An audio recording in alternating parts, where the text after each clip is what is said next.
It was a Tuesday evening, the kind where the air felt heavy with an unspoken tension. I was sitting in the living room, nursing a glass of whiskey, when my wife Lauren walked in.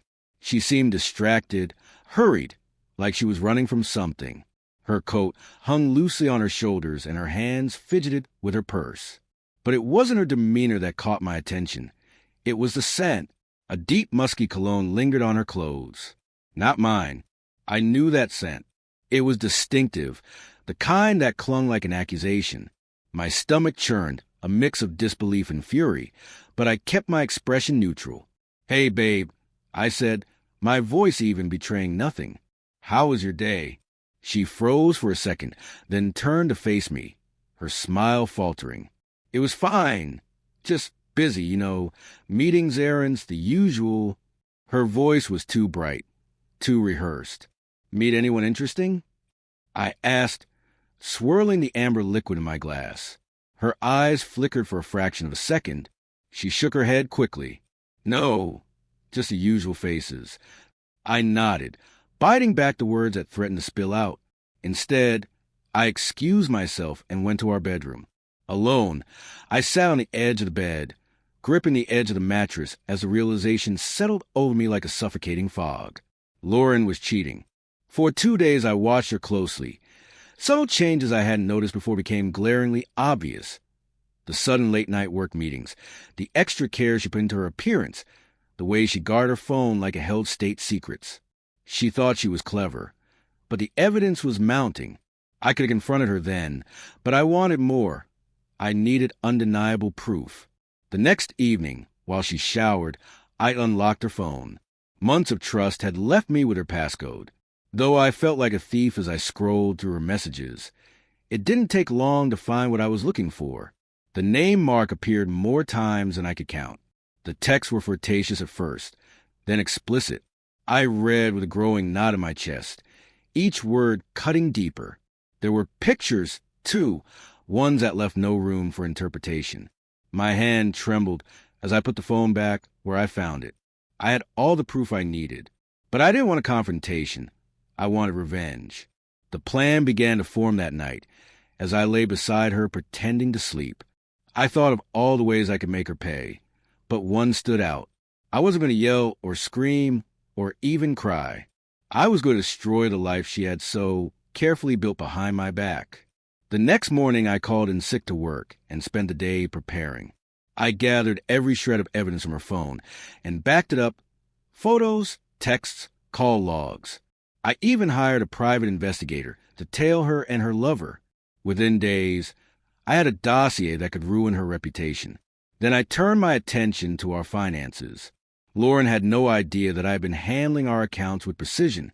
I knew exactly how much was in each account, how much was tied up in investments, and where the weak points were. Over the next week, I quietly transferred money out of our joint account into one solely under my name. I canceled her credit cards, ensuring she wouldn't notice until it was too late.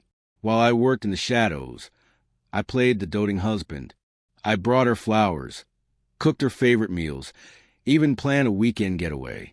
She seemed wary at first, perhaps sensing a change in me, but she quickly relaxed, thinking she had me fooled. The weekend getaway was the final act. I'd chosen a secluded cabin in the woods, a place with no distractions and plenty of privacy. Lauren was thrilled, thinking it was a romantic gesture. Little did she know, it was the stage for her undoing. The first night, I cooked dinner and poured her favorite wine. As we ate, I kept the conversation light, steering it toward memories of happier times.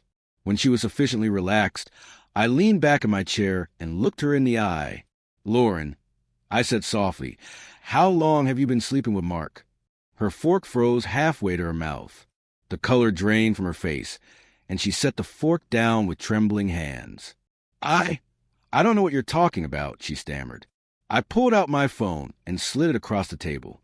The screen lit up with her incriminating texts and photos. Her eyes widened as she scrolled through the damning evidence. "It's not what it looks like," she whispered, tears welling up. "Don't insult me by lying," I said, my voice cold. "I know everything." She broke down then, sobbing and begging for forgiveness. She swore it had been a mistake, that it was over, that she loved me. But her words were empty, and I had no intention of forgiving her. You want to talk about love? I said, standing up. Love doesn't betray. Love doesn't humiliate. Whatever this was, it wasn't love. She reached for me, but I stepped back, shaking my head. You should know, I continued. I've already filed for divorce. Everything you've done, every penny you've spent on him, every lie you've told, it's all documented. Her sobs turned into panicked gasps. Please don't do this, she begged.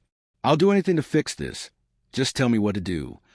You'll sign the papers, I said, and you'll do it quietly. If you try to fight me, I'll make sure everyone knows what you did. She begged and pleaded, but I was unmoved. I'd made up my mind. The divorce was finalized within months. Lauren walked away with almost nothing, her reputation in shreds. Mark, as it turned out, was married too, and his wife was less forgiving than I had been. Between the two of us, we ensured they paid dearly for their betrayal. As for me, I moved on. I sold the house we'd shared and started fresh in a new city. The pain of her betrayal lingered, but it no longer defined me. I had taken back control of my life, and it felt good. Lauren reached out once, months after the dust had settled. She wanted to apologize, to see if there was any chance of reconciliation. I didn't respond. Some doors, once closed, should remain that way. In the end, I wasn't left begging her to stop. She was the one begging for forgiveness, for another chance, for mercy. And for the first time in a long time, I felt free.